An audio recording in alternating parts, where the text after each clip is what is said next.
You hear the word tariff and your eyes just glaze over, right? I get it. But what if I told you we can break down this whole complicated economic thing with a super simple story? We're talking monkeys and bananas. Seriously, let's get into it. Okay, so to start, I want you to imagine a perfect world. And in this perfect world, there are unlimited cheap bananas. Anyone who wants one gets one. Sounds amazing, right? This is where our story begins. All right, so in this world, we've got two main spots. First up is Monkeyland. It's packed with monkeys, but big problem, they don't have a lot of bananas. Then you've got Banana Land. And yeah, you guessed it, it is just overflowing with bananas, but not a whole lot of monkeys. I think you can see where this is headed. So naturally, this perfect little system just clicks into place. Monkeyland starts buying, or, importing bananas from Banana Land. And of course, Banana Land is more than happy to sell or export them. So now the monkeys in Monkeyland have all the cheap bananas they could ever want. Banana Land is making some cash. It's perfect. This is basically free trade in a nutshell. Everybody's happy. But you know it can't stay this simple, right? What happens when somebody decides to throw a wrench into this perfect little banana-based economy? Well, that's where our main topic for today comes into play. We're talking about the tariff. Okay, so what is a tariff exactly? When you boil it all down, it's really just a tax. It's an extra charge that the government of Monkeyland decides to slap on all those bananas being imported from another place. Here's a great way to think about it. Imagine you're ordering food from your favorite delivery app. You pay for the food itself, right? But the tariff, that's like an extra service fee that doesn't go to the restaurant or the driver. Nope, it goes straight to your own government just for the privilege of getting that food delivered from somewhere else. And it's not like these fees are all the same either.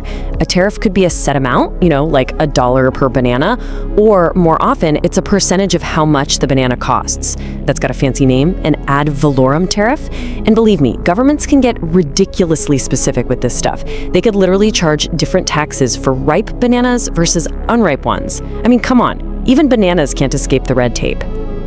Okay, so Monkeyland's government has just put this new fee in place. So what's the fallout? Who actually wins here, and who's the one left losing out? Let's get into it. All right, let's look at the winners and losers.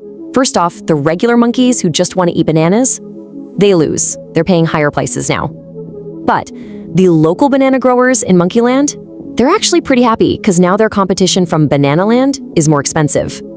And, of course, the big winner is the Monkeyland government.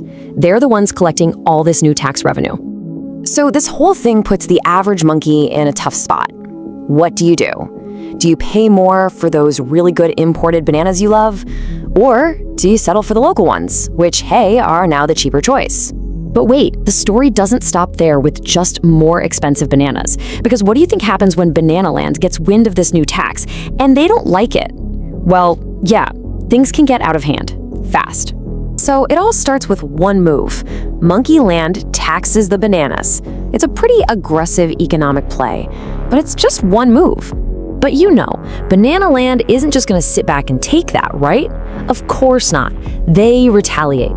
They find something that Monkeyland sells to them, and bam, they slap a tariff of their own right back. It's classic tit for tat. And when you see countries going back and forth, just taxing each other's stuff in retaliation, well, that has a name. That, my friends, is a trade war. Or, if you want to be a little clever about it, you could say it's guerrilla warfare. Yeah, I had to. But seriously, it just shows how one simple tax can totally spiral into this huge international economic fight. Okay, so right now you're probably thinking, this is a cute little story about monkeys, but come on. But what if I told you that a real massive trade war, one that lasted for 20 years, was fought over actual real-life bananas? Because it happened. Check out this timeline. It all started back in 1993. The European Union decided to give some special tariff discounts to banana growers in some of its former colonies, to help them out. But the United States was not happy.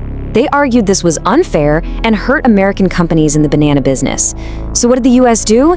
They retaliated with their own tariffs on a bunch of European goods. And this whole thing dragged on for almost 20 years before the World Trade Organization finally stepped in and helped them broker a deal. You know, tariffs are one of the oldest tricks in the economic playbook, but they are far from being a thing of the past. In fact, right now, people are trying to figure out how to use this old tool to solve some very new world problems. I mean, think about digital goods. How in the world do you put a tax on an ebook, or an NFT, or a piece of art made by AI that can cross a border in a split second? It's tricky. And then there's the whole idea of environmental tariffs. Some countries are now talking about taxing imports based on their carbon footprint, how much pollution was created to make them. And all of this leaves us with a really fascinating question to think about. For hundreds of years, tariffs were all about physical stuff you could touch, like bananas. But in our world today, a world of digital goods you can't hold and global problems like climate change, what does a banana even look like anymore? And that's the big question for